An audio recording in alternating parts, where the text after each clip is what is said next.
여러분 혹시 진실과 진리의 차이점을 아시나요? 진실과 진리의 차이점. 대답 들어보기 전에 제가 뜻으로 먼저 말씀을 드릴게요. 진실이라는 것은 거짓이 아닌 왜곡이나 은폐의 착오가 일어나지 않았을 때 밝혀지는 것을 진실이라고 말합니다. 다시 말하면 이것이 종인데 이거를 어떤 사람이 철판이야 라고 왜곡을 시키지 않고 종이라고 그냥 있을 때 이게 바로 진실이에요. 그렇다면 이 진실은 사람에 따라서 변할 수 있을까요? 없을까요? 변해버릴 수 있습니다. 그런데 진리는 왜곡되지 않는, 이게 철판이라고 하지 않는 사실과 진실이 하나로 이루어져 가지고 이렇게 딱 이건 종입니다. 그러니까 누가 봐도 이것은 종입니다. 철판이라고 해도 이건 종입니다 라고 법칙이나 원리가 세워진 것을 진리다 이렇게 말을 합니다. 그래서 말씀을 드렸듯이 진실이라는 것은 언제든지 변할 수가 있어요. 그것은 누가 언제 어떻게 이것을 보느냐에 따라서 바뀔 수도 있기 때문에 그렇습니다. 그래서 진실은 현재를 과거로도 바꿔버릴 수 있어요. 또한 과거에서 미래로도 바꿔볼 수 있는 것이 바로 진실입니다. 왜냐하면 하나의 관점에서 다양한 진실이 존재할 수 있기 때문에 그래요. 자, 이 종이다. 그런데 어떤 사람이 이걸 보고 나무라고 그래요. 이건 다양한 관점이에요. 종이라고 말하는 사람은 만들어진 것이기 때문에 종이라고 말하지만 종이를 만드는 재료가 펄프 나무이기 때문에 그 사람은 자기의 관점에서 종이는 나무다 이렇게 말할 수 있어요. 그래서 하나의 관점에서 다양한 진실이 존재하기 때문이다. 그렇다면 진리는 뭔가? 언제 어디서라도 변하지 않습니다. 진리는 오늘도 is예요. 영어로 말하면 is예요. 어제도 is가 돼요. 그리고 또한 진리는 과거와 현재와 미래에 오직 하나밖에 존재하지 않는 것을 진리라고 말합니다. 그래서 진리는 이야기할 필요가 없어요. 논증을 하고 그걸 토론해야 될 이유가 없는 거예요. 예를 들자면 하나님이 계신가 안 계신가를 우리 한번 토의해 봅시다. 그건 토의가 될 수가 없어요. 왜? 하나님은 한 분 하나님으로 계시기 때문에. 그래서 우리가 지금 알고 있는 것이, 내가 알고 있는 것이, 내가 보여지는 것이 진리인지 진실인지를 알기 위해서는 항상 이 is, 이것이다라는 것이 존재하고 있는가를 살펴보면 알게 되어집니다. 그래서 우리는 하나님을 진리다 이렇게 말합니다. 하나님은 회전하는 그림자도 없으시고 오늘 또 내일 또 변함이 없으신 하나님이시기 때문에 그분을 진리라고 말씀하는 것입니다. 그리고 진리는 바로 이 몇 가지의 대답에서 답을 찾아야 합니다. 첫째는 나는 누구인가? 어디서 왔는가에 대한 나의 근원과 정체성을 찾아야 돼요. 여러분 어디서 왔어요? 해변에서 왔어요? 산에서 왔어요? 어머니께로 왔어요? 그 정체성, 근원을 찾아야 돼요. 둘째는 나는 왜 사는가? 그리고 어떻게 살아야 되는가에 대한 실존을 답을 찾아야 돼요. 실존. 마지막으로 나는 어디로 가는가? 죽음 이후에 나는 어떻게 될까? 이에 대한 질문의 답을 찾아야 되는 겁니다. 다시 말하면 이것에 대한 답을 제시할 수 있을 때에 이것을 진리라고 말할 수 있는 거예요. 그런데 불교의 경전에도 이것의 답이 없어요. 세상에 어떤 유명한 베스트셀러에도 답이 없어요. 그런데 오직 한 책의 답이 있습니다. 그 책이 뭐죠? 하나님의 말씀인 성경에 답이 있습니다. 얼마 전 뉴스를 보니까 요즘에 해박한 지식을 가지고 아주 뛰어난 논문을 쓰고 연구하는 대학의 교수들이 제1번으로 찾는 책이 있는데 그게 무슨 책이냐면 바이블, 성경이라는 내용을 보았습니다. 왜 그럴까요? 인간의 이치와 인간의 논리와 인간의 논증은 한계가 있어요. 그런데 하나님의 말씀은 계속 신비한 미래에 그리고 미지의 비밀 속으로 빠져들기 때문에 그렇습니다. 그런데 오늘날 세상을 살아가는 사람들이 나름대로의 진리에 대한 답을 가지고 있지만 너무 분주하게 살다 보니까 이 질문의 답을 외면하든지 아니면은 아예 잊어버린 채로 살아가는 경우가 많다는 거예요. 이런 면에서 오늘 본문의 솔로몬이 인생 말년의 죽음을 앞두고 과거를 회상하면서 자신의 인생의 삶을 통해서 깨달았던 진리를 후대 사람들에게 남기게 되는 내용으로 말씀하고 있어요. 알다시피 솔로몬은 젊은 시절에 왕위에 올랐습니다. 하나님 앞에 일천번제를 드림으로써 지혜와 총명의 축복을 받았습니다. 그 후에 솔로몬은 예루살렘 성전을 건축해서 하나님 앞에 봉헌을 했고 하나님을 경외하는 신앙의 삶을 살았습니다. 그래서 이스라엘 역사상에 최고의 번영의 시절을 가져왔던 왕이라고 칭함을 얻었어요. 그래서 역대의 인물 중에 솔로몬처럼 나라에 큰 덕을 끼친 사람이 아버지 다윗 때에 어디 있을까 할 정도로 드물었습니다. 그런데 이런 솔로몬이 후에 이방의 공주들을 아내로 맞이하면서 통원 정책을 썼습니다. 다시 말하면 이웃나라와 친하게 지내자고 저 왕의 공주를 왕비로 주었습니다. 결국에 우상을 숭배하는 불신앙에 빠지게 됩니다. 수많은 아내를 맞이했고 재물과 쾌락을 쫓는 세속적인 삶을 살게 됩니다. 그리고 그 이후에 사랑하는 아들 르호보암에게 왕위를 물려주었는데 여로보암과 다툼 속에서 결국에는 남북이 분열이 되었고 솔로몬은 인생 회의를 느끼며 고통과 갈등을 가지게 됩니다. 그리고 자신이 그동안에 지었던 죄악을 회개하면서 60의 인생의 나이로 삶을 마치게 되어져요. 자, 우리는 여기서 무엇을 보게 되느냐? 진리를 떠났던 인생의 허무함, 그리고 진실을 위해서 산다는 개인주의의 허무함을 보게 되어집니다. 두 가지로 생각해 봅니다. 진리를 떠난 진실의 삶은 허무라는 거예요. 자, 오늘 본문 7절과 8절 말씀을 다 같이 한번 읽겠습니다. 시작. 내가 또다시 해 아래서 헛된 것을 보았도다. 어떤 사람은 아들도 없고 형제도 없이 홀로 있으나 그의 모든 수고에는 끝이 없도다. 또 비록 그의 눈은 부요를 족하게 여기지 아니하면서 이르기를 내가 누구를 위하여는 이같이 수고하고 나를 위하여는 행복을 누리지 못하는가 하여도 이것도 헛되어 불행한 노고로다. 그렇게 말을 해요.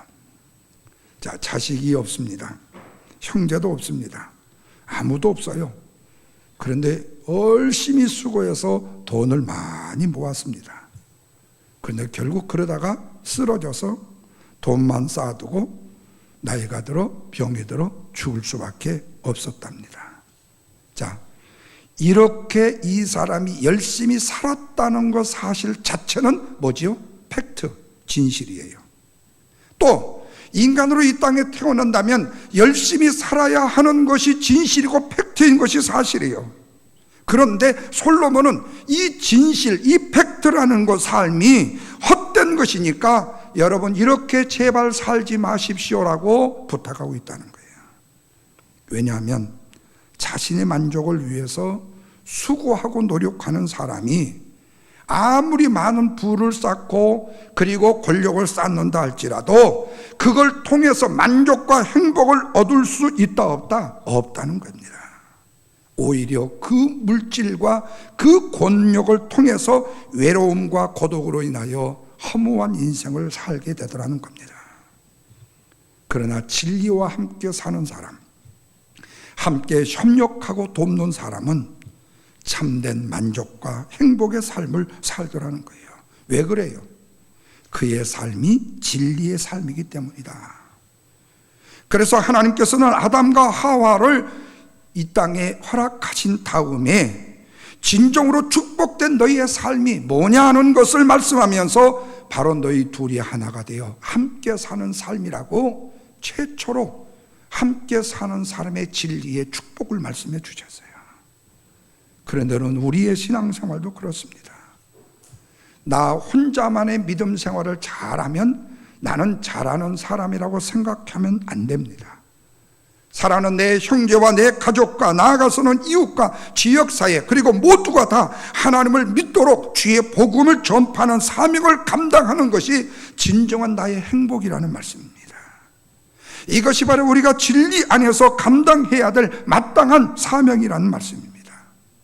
그래서 본문 9절 말씀은 이렇게 말해요. 다 같이 한번 읽습니다. 시작. 두 사람이 한 사람보다 나음은 그들이 수고함으로 좋은 상을 얻을 것임이니라. 자, 두 사람이 협력하면 자기만을 위해 사는 것보다도 더 좋은 성과를 가져올 수 있다라고 말씀합니다. 그런데 하나님께서 이것을 기뻐하시고 이런 사람에게 상을 주신다고 말씀해요. 그렇다면 우리가 서로 협력하면서 그리고 연합하려면 우리가 어떻게 해야 되는가? 몇 가지의 조건이 필요합니다. 먼저는 주님의 부르심에 순종하는 사명감이 필요해요. 그리고 남을 섬기는 섬김과 헌신의 정신이 필요해요. 뿐만 아니라 하나님 미랄이 땅에 떨어져 죽는 것 같은 희생의 정신이 있어야만 합니다. 그리고 또한 남을 자기보다도 좋게 여기는 겸손한 자세가 있어야 돼요. 또한 서로에게 복종하는 자세가 있어야 돼요. 자기의 헌신이 없어는 바로 협력을 이룰 수가 없기 때문에 그렇습니다. 자기의 이기적인 욕망이나 나만을 위한 욕망으로는 참된 진리를 이룰 수가 없다고 말씀해요. 그래서 솔로몬의 잠언 15장 22절에는 이렇게 말해요. 의논이 없으면 경영이 파하고 모사가 없으면 경영이 성립하느니라 말씀합니다. 우리 어르신들 잘 아는 말씀일 거예요. 옛말에 삼인동심 황토병금이라는 말이 있어요. 저도 처음 들어본 말인데요, 이 말의 뜻은 뭐냐면 세 사람이 마음을 합하여서 노력하면 황토 땅도 뭘로 변한다? 황금으로 변한다는 뜻입니다. 그래서 우리가 현대를 살아갈 때 개인주의 모더니즘에서 우리가 조화라는 말을 생각해야 돼요. 그래서 소통이라는 말을 가지고 재미를 본 사람들이 많잖아요. 소통. 그 소통을 너무나 맞이해가지고 나중에는 소똥이 돼버렸어요. 그래서 여러분, 한 사람보다도 두 사람이 힘을 합쳐야만 되죠. 그리야만 더 큰 상이 있다고 말씀합니다. 바라기는 우리 모두 성도님들이 한 사람 전도자로 섬기는 심과 섬과 운동에 헌신된 진리의 봉사자로 수고하는 저와 여러분 되기를 주님의 이름으로 축원합니다. 바로 진정한 진리를 향해서 나아가는 믿음이 여기에 있기 때문에 그래요. 마지막으로 하나는요, 진리를 진실과 구별하는 삶을 살자 하는 거예요. 오늘 본문 10절과 11절 말씀 다 같이 한번 같이 읽겠습니다. 시작. 혹시 그들이 넘어지면 하나가 그 동물을 붙들어 일으키려니와 홀로 있어 넘어지고 붙들어 일으킬 자가 없는 자에게는 화가 있으리라. 또 두 사람이 함께 누우면 따뜻하거니와 한 사람이면 어찌 따뜻하랴. 자, 이 말씀은 보편적 진리, 당연한 진리입니다. 그래서 이 당연한 진리를 진실이라는 안경으로 보게 되어지게 되면 진리가 없어져 버려요. 자, 잘 보십시오. 10절이요. 하나가 동물을 붙들어 일으켜 세워줘야 하나가 넘어지면 이건 진실일 수 있어요. 이게 바로 지켜지면 진리가 돼요. 그런데 저건 넘어지게 내버려 두어. 나 안 일으켜줘. 내가 엄청 미워하는 애거든. 그러니까 일으켜 세워주는 것이 진리일 수 있어요. 그런데 보편적인 진리는 내가 어떻게 생각하느냐에 따라서 일으켜 줄 수도 있고 일으켜질 수 없기 때문에 그것은 진리가 돼요. 진리가 아니라 진실이 되어버리고 마는 거죠. 그러니까 우리는 당연한 진리를 내보는 보편적인 생각으로 진실로 바꿔버려요. 그러니까 우리는 진실과 진리를 세상적인 관념으로 비교한다는 것은 어불성설입니다. 그런데 우리는 진리보다도 진실을 좋아해요. 왜? 진실이 내 것이기 때문에요. 진리는 내 것이 아니고 하나님의 것이기 때문에요. 그래서 하나님의 진리한테는 내가 뺏기는 것 같지만 나라는 진실 앞에서 내가 소득을 얻는 것 같으니까 나는 항상 진실의 편에 서 있다고 말하는 거예요. 그래서 우리는 살지 못해도 이북을 도와줘야 되고, 오늘 우리는 가난해도 더 가난한 사람을 도와줘야 된다. 이건 뭐예요? 보편적인 나의 진실이에요. 그러니까 진리라는 것을 진실이라는 앙정을 쓰게 되고 보면 진리는 없어져 버려요. 여행을 많이 하신 분들이나 등산하신 분들, 거친 광야나 산악지대를 지나다 보면요, 깊은 구덩이가 있고요, 거기에 빠져서 잘못하면 넘어지고 다리가 부러져서 종종 다치는 경우가 있습니다. 몇 년 전에도 마운틴 레이니어에서 관광 가이드를 하신 분이, 가이드 하시는, 그 등산 가이드 하시는 분이 그 터널 속에 빠져버려가지고요, 며칠 동안은요, 그분이 장로님이셨는데 며칠 동안 헬기가 뜨고 막 다 떠도 이분이 발견되지 않았어요. 나중에 가지고 있는 달라를 불로 태워가지고 이거 불을 쬐고 별 해가지고 2박 3일 만인가 구조가 됐었어요. 친구 목사 교회 장로님이셨는데 어떻게 살았냐고 하니까 뭐 팍스 뉴스에 하여튼 여기 요란했었습니다. 근데 그런 경우가 생겨요. 우리가 인생도 살아가다 보면요, 깊은 구덩이와 같은 함정과 유혹에 빠져넘어갈 수도 있습니다. 유급한 사고를 당하거나 실패를 겪거나 심한 비방과 모험을 받거나 유혹에 빠져서 죄를 짓거나 심한 질병에 걸리거나 등등의 위기가 닥칠 때도 있어요. 우리 인생은 연약한지라 유혹에 빠져 범죄함으로 낭망할 때도 있습니다. 이때 누가 필요합니까?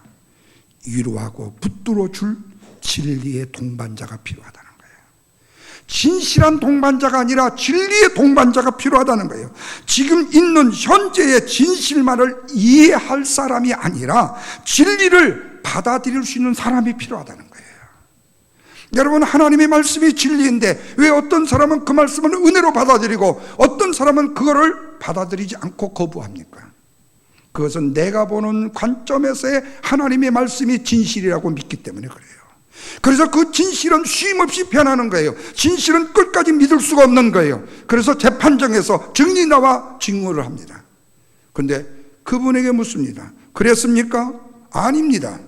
그러면 당신에게 묻습니다. 그랬습니까? 예, 맞습니다. 어떤 게 진실이에요? 이 사람이 진실이에요? 이 사람이 진실이에요? 아니요. 뭔가는 하나 진실이지만은 자기가 보는 관점에서 진리를 왜곡시켜버린, 진리 안에 빠져버린 사람이 되어져요. 그래서 우리는 하나님의 말씀의 진리 앞에 바로 서야 된다는 이유가 바로 여기 있는 겁니다. 잠언서 17장 17절에 보면 진실한 친구는 사랑이 끊어지지 아니하고 형제는 유급할 때까지 위하여서 낳느니라 하는 말씀이 있어요. 사도 바울도 사도행전 20장 35절에서 주 예수의 친히 말씀하신 바 주는 것이 받는 것보다 복이 있다 하심을 기억하여야 할지니라고 말씀합니다. 받는 자도 있고 주는 자도 있지만 누가 더 큰 축복을 받는다고 말씀했어요? 주는 자가 더 복이 있다, 그 말이에요. 이 말은 우리 주위에 진실을 나에게 말해주는 사람도 중요해요. 근데 그 진실은 그 사람의 관점이거든요. 문제는 진리를 말해주는 사람이 더 필요하다는 말씀입니다. 왜? 진실은 나를 유혹할 수 있고 나를 현혹시킬 수 있지만 진리는 내 영혼을 고칠 수가 있기 때문에 그런 겁니다. 그래서 진실의 사람보다도 진리의 사람을 따라가야 되고 진실한 사람을 사귀기보다는 진리의 사람을 사귀어야 되는 거죠. 남에게 진리를 주고자 하는 사람이나 남에게 진리를 베풀고자 하는 사람은 우울증이나 이 멘탈에 문제가 생기는 정신적 질환이 생기지 않는다고 합니다. 근데 외톨이병에 걸린 사람은요, 자기밖에 모르기 때문에 무관심한 태도로 너무 인생을 살고 멍 때린 인생을 살면서 타인들을 대하다가 자신도 그 병에 걸리게 된다는 거예요. 그러나 여러분, 우리 인간은 누구에게도요, 굿 포인트가 있는가 하면 배드 포인트가 있어요. 다시 말하면 장점과 단점이 있을 수 있어요. 그래서 잘하는 것은 잘한다고 칭찬하면 더 잘할 수 있고, 못하는 것을 자꾸 지적하면 자신감을 잃어버리게 되는 거. 그러다 보면 우리는 못하는 것보다도 잘하는 것만 생각하면 더욱더 좋은 것 같아요. 이 말씀은 저한테 하는 말씀이에요. 예. 그리고 또한 한 번 실패했다고 해서 인생이 끝나는 것은 아니더라는 거예요. 오히려 실패의 비용이 성공을 위한 교육비가 되더라는 겁니다. 그래서 마지막 12절 말씀을 보십시오. 다 같이 한번 읽습니다. 한 사람이면 패하였거니와 두 사람이면 맞설 수 있나니 세 겹줄은 쉽게 뭐예요? 끊어지지 아니하리라 그랬어요. 한 사람이면 패하는데 두 사람이면 이긴다. 이것을 진실적인 측면에서 보면은 질 수도 있어요. 왜? 한 사람이 일부러 골을 넣어주거든요. 돈 받고 골을 넣어줘요. 축구하다가 그러잖아요. 그래서 걸리잖아요. 감독이 돈 받고 솔솔 차줘라. 그리고 한 골만 넣어줘라. 그러면 우리한테 2억 생긴다. 그런 일이 있을 때. 그러니까 반드시 두 사람이면 이긴다라는 것은 진리인 것이지 진실일 수는 없다는 거예요. 그래서 인간적인 진실의 인생보다는 영적인 진리의 인생이 더 행복하고 안전한 것이다.